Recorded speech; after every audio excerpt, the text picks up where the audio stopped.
继续来看高雄市的新科议员张凤阳，日前是快嘴来质询，收到议长的纸条啊，请伊讲较慢咧。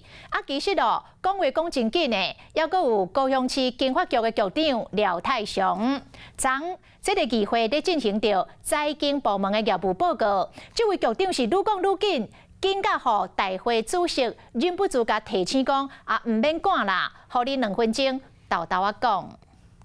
上个月4月22号才刚动土的北高雄产业园区，那接下来可以提供约26公顷的这个用地。高雄市议会这一摆登场是经发局长廖泰祥，财经部门业务报告讲到各界业务是讲解开始，搁未停止。那在市场优化这一块来说的话，其实在近3年其实是历年投入最高的一个这个内容，所以近3年投入了4.3亿的这个金额来改善。再给局长2分钟好不好？你慢慢讲，你讲太快了。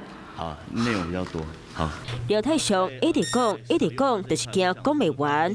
大会主席财经委员会调集人胡宪爱伊豆豆讲，高雄市议会讲话速度紧的，阁有张凤阳。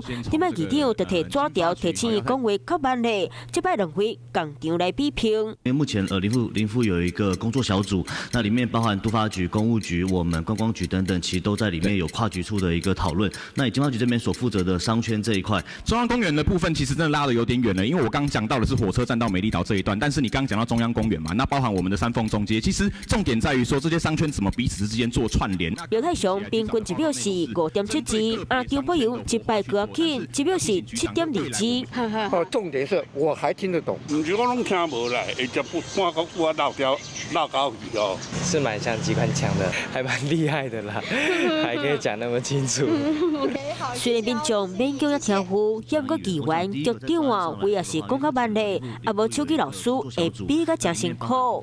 有事没事赶紧转开华视，还没有订阅华视的 YouTube 频道吗？赶紧按赞、订阅、开启小铃铛，我们华视 YouTube 见。